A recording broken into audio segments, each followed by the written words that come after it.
कई बार आपने देखा होगा कि जब भी घर में किसी व्यक्ति की मृत्यु होती है तो घर में उनके फोटो लगा देते हैं और उसमें एक फूल माला डाल देते हैं, क्योंकि हिंदू धर्म के मुताबिक हिंदू सिर्फ आत्मा की पूजा करते हैं, शरीर की नहीं। इसलिए शरीर का दाह संस्कार कर दिया जाता है।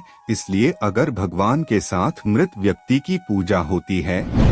आज की प्रस्तुति में हम जानेंगे कि दोस्तों, घर में मरे हुए व्यक्ति का अंतिम संस्कार करने के बाद उस व्यक्ति की अपनी यादों को संजोए रखने के लिए उसकी फोटो को हम दीवार पर लगाते हैं। ऐसा करना क्या शुभ है या अशुभ है?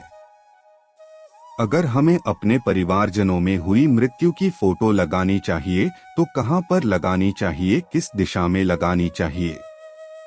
हिंदू धर्म के अनुसार जब इंसान मरता है तो उसकी आत्मा उसका शरीर छोड़कर दूसरे के शरीर में चली जाती है।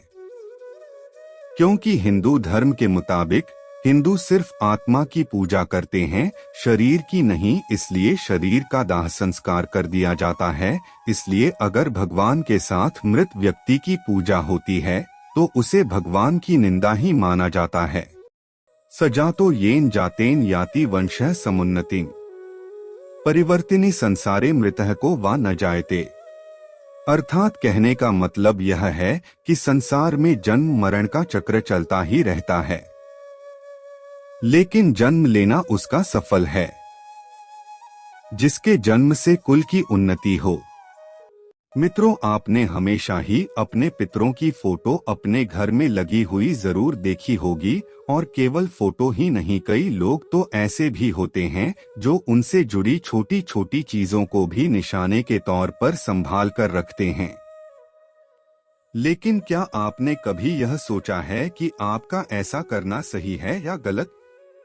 लोग इस प्रश्न का जवाब ढूंढते रहते हैं कि घर में मृत परिजन की फोटो लगानी चाहिए या फिर नहीं। लेकिन यह जानना बहुत जरूरी है कि इस विषय में हमारे धर्मशास्त्र क्या कहते हैं। मृत परिजनों के फोटो हमें घर में लगाना चाहिए या नहीं, और अगर लगाना चाहिए तो उसे कहाँ लगाना अच्छा रहेगा, और गलत स्थान पर फोटो लगाने से आपको क्या क्या परेशानियां झेलनी पड़ सकती है। मित्रों, लोग पितृपक्ष के दौरान अपने पितरों की आराधना करते हैं। हालांकि कई बार जाने अनजाने में हमसे ऐसी गलतियां हो जाती है जिससे हमें लाभ की जगह हानि भोगनी पड़ती है। कई बार आपने देखा होगा कि जब भी घर में किसी व्यक्ति की मृत्यु होती है तो घर में उनके फोटो लगा देते हैं और उसमें एक फूल माला डाल देते हैं। लेकिन क्या आपको मालूम है कि इन फोटो को कहां और कैसे लगाना चाहिए? क्योंकि शास्त्रों में इसका भी एक नियम बताया गया है। अगर आप अनुचित स्थान पर मृत परिजन की फोटो लगाते हैं तो उसे आपको हानि हो सकती है। मित्रों, कई लोग ऐसे भी होते हैं जो मृत परिजन के फोटो घर के मंदिर या फिर देवी देवता के साथ लगा देते हैं, जो कि ऐसा करना बहुत गलत माना जाता है। इससे आपको लाभ की जगह हानि का सामना करना पड़ सकता है, क्योंकि देवी या देवता पितरों से बढ़कर होते हैं और ऐसा करना देवदोष की श्रेणी में आता है।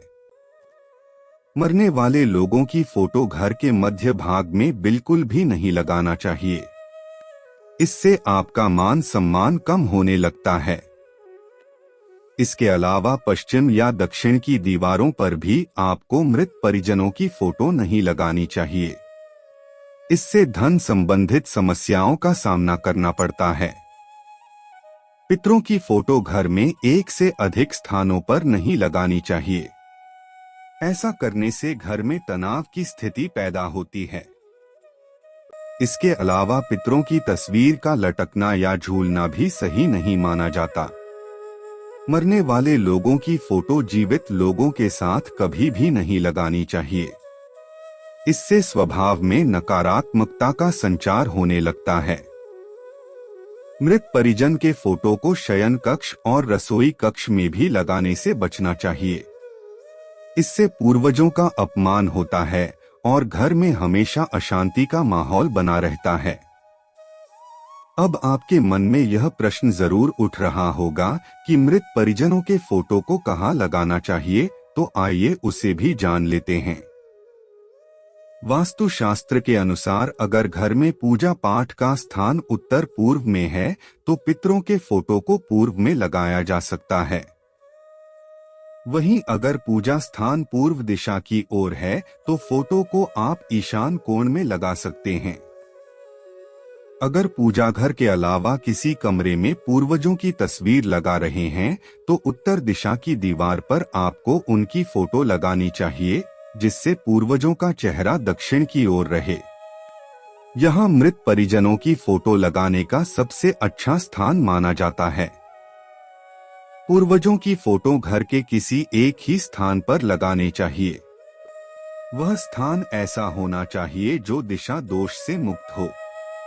जब भी आप मृत परिजनों की फोटो अपने घर में लगाएं, तो फोटो के नीचे किसी भी लकड़ी के गट्टे का उपयोग जरूर करें, जिससे फोटो लटका या फिर झूलता हुआ दिखाई ना दे। मित्रों, घर के पूर्वजों की फोटो केवल आपको देखने के लिए है, किसी दूसरे के लिए नहीं। इसीलिए आपको उसे ऐसे स्थान पर ही लगाने चाहिए जहां पर किसी अतिथि की नजर ना पड़े और आप भी उन्हें प्रतिदिन ना देखें, तो यह आपके लिए अच्छा है। हालांकि आपकी भावनाएं उनसे जुड़ी हुई हैं, लेकिन उन्हें प्रतिदिन याद करने से आपके भविष्य पर इसका बुरा असर पड़ सकता है। मित्रों, यह भी माना जाता है कि हर समय पूर्वजों को याद करते रहने से मन में उदासी और निराशा की भावना उत्पन्न होने लगते हैं, जिससे किसी भी काम में पूरा फोकस नहीं हो पाता। अगर आप अपने पितरों की तस्वीर को अनुकूल स्थान इतना उत्पन्न होने लगते हैं जिससे किसी भी काम में पूरा फोकस नहीं हो पाता। अगर आप अपने पितरों के तस्वीर को अनुकूल स्थान पर नहीं लगाते तो इससे आपको कई तरह की समस्याओं का सामना करना पड़ सकता है, जैसे मानसिक तनाव, व्यापार में हानि, परिश्रम करने के बावजूद भी फल की प्राप्ति ना हो, ना विवाह या फिर वैवाहिक जीवन में समस्या उत्पन्न होना। अगर आम भाषा में कहा जाए तो व्यक्ति और उसके पूरे परिवार को समस्याओं का सामना करना पड़ता है। पितृ दोष होने पर अनुकूल ग्रहों की स्थिति, गोचर दशाएं ठीक होने पर भी शुभ फल की प्राप्ति नहीं हो पाती। कितना भी पूजा पाठ, दान पुण्य और देवी की अर्चना की जाए फिर भी उनको उसका सही फल नहीं मिल पाता।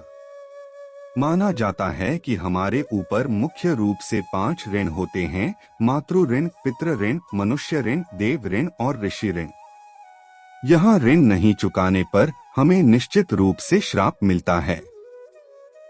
मित्रों, पितृदोष 2 प्रकार से प्रभावित करते हैं: अधोगति वाले पितरों के कारण और ऊर्ध्वगति पितरों के कारण। उद्योगकी वाले पितृ दोषों का कारण परिजनों द्वारा किया गया गलत आचरण, बेईमानी से कमाया गया धन और उसका गलत लोगों द्वारा उपभोग है। और परिवार के किसी प्रियजन को बिना किसी कारण के कष्ट देने पर भी पुत्र क्रोधित हो जाते हैं और परिवार के सदस्यों को श्राप दे देते हैं और अपनी शक्ति से नकारात्मक फल देते हैं।